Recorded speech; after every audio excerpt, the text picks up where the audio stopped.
अक्टूबर 4, 2024 शुक्रवार, वर्ष का 26वां सामान्य सप्ताह। पहला पाठ अय्यूब का ग्रंथ, अध्याय 38, पद संख्याएँ 1, 12 से 21, अध्याय 40, पद संख्याएँ 3 से 5। प्रभु ने आंधी में से अय्यूब को इस प्रकार उत्तर दिया, क्या तुमने अपने सारे जीवन में किसी भोर को बुलाया अथवा उषा को उसका स्थान बतलाया?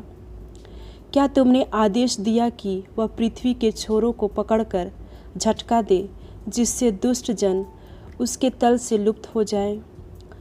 मुहर लगने से जैसे मिट्टी बदलती है, उसी तरह पृथ्वी बदलती है और वस्त्र की तरह उस पर रंग चढ़ जाता है। उषा दुष्टों से उनका प्रकाश छीन लेती है और उनके ऊपर उठा हुआ हाथ तोड़ देती है। क्या तुम समुद्र के स्रोतों तक उतरे हो या गर्त के तल पर टहल चुके हो? क्या तुम्हें मृत्यु के फाटक दिखाए गए? क्या तुमने अधोलोक के फाटक देखे? क्या तुमको पृथ्वी के विस्तार का कुछ अनुमान है? यदि तुम जानते हो तो यह सब मुझे बता दो। प्रकाश के निवास का मार्ग कहाँ है और अंधकार का आवास कहाँ है? क्या तुम दोनों को उनके अपने स्थान की ओर, उनके अपने निवास के मार्ग पर ले जा सकते हो? यदि तुम यह सब जानते हो तो उनसे पहले तुम्हारा जन्म हुआ था और तुम्हारे वर्षों की संख्या असीम है। अय्यूब ने यह कहते हुए प्रभु को उत्तर दिया, मैं कुछ भी नहीं हूँ, मैं तुझे क्या उत्तर दूँ? मैं होठों पर अपनी उंगली रखता हूँ। मैं एक बार बोला, मैं दोबारा उत्तर नहीं दूंगा। मैं 2 बार बोला, मैं और कुछ नहीं कहूँगा। यह प्रभु की वाणी है। संत लूकस के अनुसार पवित्र सुसमाचार, अध्याय 10, पद संख्याएँ 13 से 16। धिक्कार तुझे खोराजीन, धिक्कार तुझे बेतसाइदा।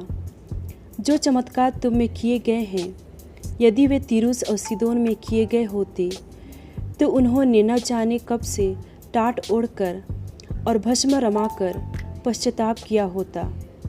इसलिए न्याय के दिन तुम्हारी दशा की अपेक्षा तीरोस और सीदोन की दशा कहीं अधिक सहनीय होगी। और तू कफरनाहूम, क्या तू स्वर्ग तक ऊंचा उठाया जाएगा? नहीं, तू अधोलोक तक नीचे गिरा दिया जाएगा। जो तुम्हारी सुनता है वह मेरी सुनता है, और जो तुम्हारा तिरस्कार करता है वह मेरा तिरस्कार करता है। जो मेरा तिरस्कार करता है वह उसका तिरस्कार करता है जिसने मुझे भेजा है। यह प्रभु का पवित्र सुसमाचार है। मनन चिंतन। आज के सुसमाचार पाठ में यीशु हमें उनके संदेश को अस्वीकार करने के परिणामों के बारे में बात करते हैं।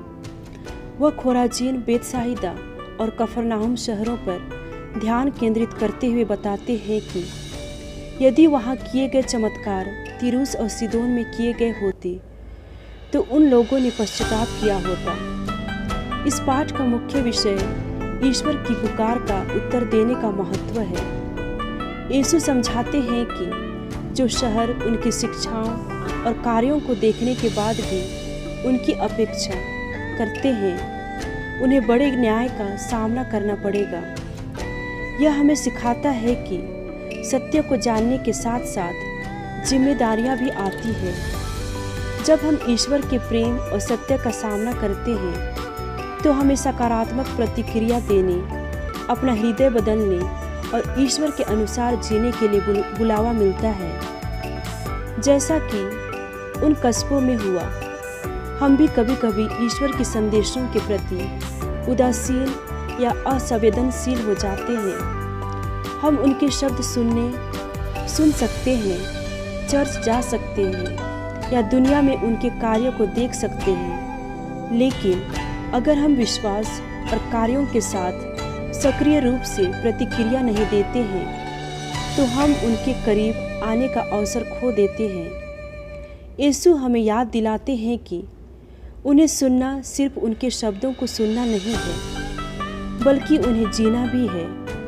हर बार जब हम उनके संदेश को प्यार करते हैं, सेवा करते और साझा करना चुनते हैं तो हम ईश्वर की पुकार का जवाब देते हैं। जब हम इस पाठ पर विचार करते हैं, हमें यह सोचना चाहिए कि हम अपने जीवन में ईश्वर की उपस्थिति के प्रति बेहतर उत्तर कैसे दे सकते हैं। कौन से ऐसे क्षेत्र हैं जहां हमें अपने हृदयों को उसके प्रेम के प्रति और अधिक खोलने की आवश्यकता है। क्या हम सत्य पर कार्य करने के लिए तैयार हैं?